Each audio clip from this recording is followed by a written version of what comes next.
In ancient times, elegant scholars would use women's delicate feet as wine cups. You didn't mishear. To satisfy their strange tastes, they could go to unimaginable extremes. Your name is Xiao Shan, a poor village girl. At the age of 18, through a matchmaker's introduction, you married a man named Nu.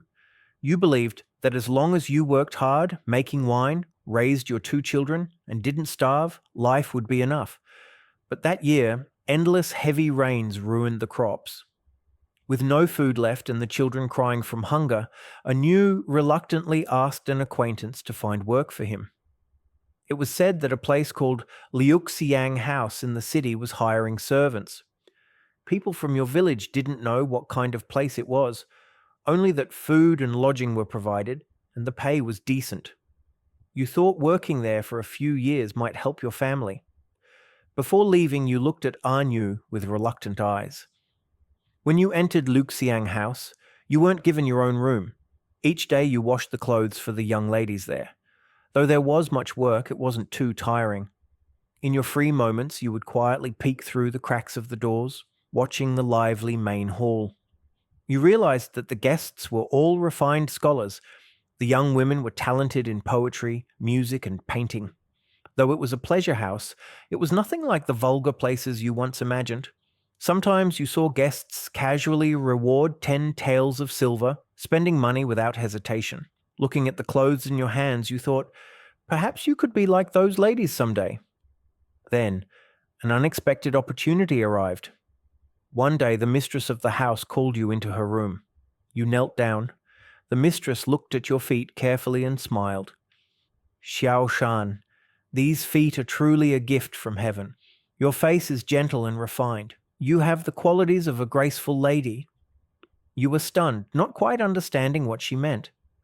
Before you could ask, she continued. Servants earn 300 coins, but a lady can earn 30 taels of silver. Hearing this, you lowered your head and softly replied, I agree. That night you couldn't sleep, thinking of Anu and your children, both anxious and hopeful, imagining better days ahead. From that day on, you wore new clothes and no longer worked in the back courtyard. Instead, you studied poetry, painting, music, and etiquette with the other girls. During the day, teachers taught you how to walk and behave gracefully.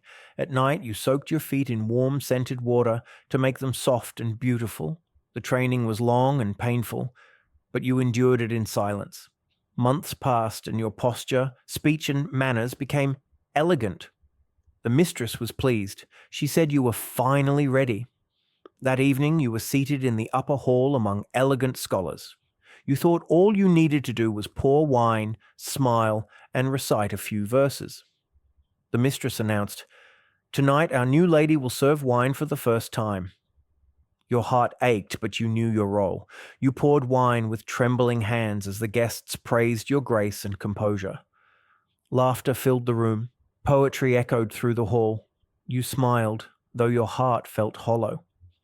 When the banquet ended, one scholar praised your refined manners and rewarded you 50 taels of silver. You accepted it with a faint smile, tears quietly falling inside. From that night on, it became routine. Whenever an important guest arrived, the mistress would say, Call Xiao Shan to serve. You would bow, smile, and step forward, hiding every trace of emotion. You became numb, living only for the silver you could save. Each month when you received your payment, you would imagine the day you could reunite with Anu and your children, the only time you felt truly alive. 3 years later, you finally saved enough silver and returned home. But when you reached your old house, half of it had collapsed, the yard overgrown with weeds.